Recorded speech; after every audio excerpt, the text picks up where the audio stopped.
السلام علیکم ناظرین، آپ دیکھ رہے ہیں ڈرامہ سیریل بچوں۔ جیسا کہ آپ نے دیکھا، دلبر اپنی ماں کو منا کر شادی کے لیے لے آتا ہے، لیکن جیسے ہی وہ بچوں کو دیکھتی ہے تو وہ حیران رہ جاتی ہے۔ پہلے تو وہ شادی سے انکار کر دیتی ہے، لیکن پھر دلبر کے سمجھانے پر وہ شادی پر مان جاتی ہے، لیکن ساتھ ہی یہ شرط بھی رکھ دیتی ہیں کہ میرے بیٹے کو جہیز میں یا تو ایک پلاٹ دیں یا پلاٹ جتنے کیش دیں، پھر ہی میں یہ شادی کروں گی۔ اور یہ کہہ کے وہاں سے چلے جاتی ہیں۔ تمام گھر والے حیران پریشان رہ جاتے ہیں اور بچوں بھی اس صورتحال سے پریشان ہو جاتی ہیں۔ وہ دلبر کو گھور گھور کے دیکھ رہی ہوتی ہیں۔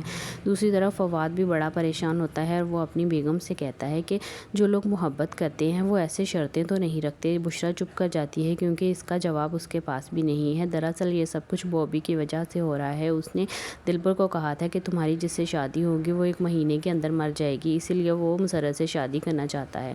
دوسری طرف نوین ہے، اس کو اپنی غلطی کا احساس ہو جاتا ہے اور وہ اماں سے معافی مانگ کے واپس اس گھر میں ہی آ جاتی ہے اور اماں سے کہہ دیتی ہے کہ میں اس گھر میں واپس آنا چاہتی ہوں۔ اس فیصلے سے سب بہت خوش ہو جاتے ہیں۔ صبا بیگم کا بانڈا پھوٹ گیا ہے، لیکن وہ پھر بھی اپنی 1.5 اینٹ کی مسجد بنا کے علیحدہ بیٹھی ہوئی ہیں۔